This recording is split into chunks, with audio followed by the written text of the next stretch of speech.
Shortly after the train departs, Rykert, a wealthy American, suddenly approaches Hercule Poirot and anxiously tells him that someone on the train is trying to kill him. He explains that he received a threatening letter the night before and is willing to pay Poirot a substantial fee to investigate and act as his personal bodyguard. However, Poirot politely declined, saying that he was on vacation and would not be taking any jobs.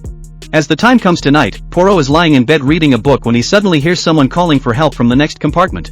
His instincts as a detective kick in immediately and he opens the door to his room to check and finds the conductor standing outside Rykert's door, asking him if he needs help. Rykert replies in French from his room that he's just having a nightmare, and the conductor quickly walks away, and Poirot returns to his own compartment. Just as Poirot turns off the light and prepares to go to sleep, he hears another commotion outside, and it turns out to be the woman in the compartment next to Ratchet's calling for the conductor, and because of the distance, Poirot can't hear what they're saying.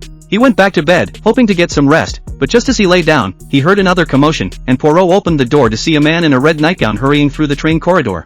Thinking that this is the last disturbance of the night, Poirot tries to fall asleep again. However, a heavy snowfall triggers an avalanche that causes the train to derail so badly that the train has to be temporarily stopped.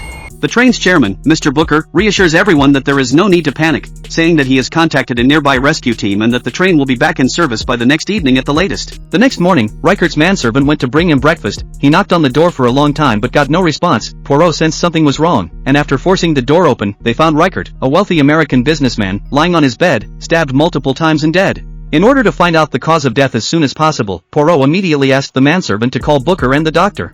The doctor's examination reveals that Rykert has been stabbed 12 times, but the wounds are of different depths and strengths, and even more strangely, each one seems to be different, as if they were not inflicted by a single person. The time of death was probably between 12 and 2 p.m., which the conductor insisted was impossible, as he had been in the compartment corridors during that time, and he had not seen any suspicious person enter the dead man's compartment.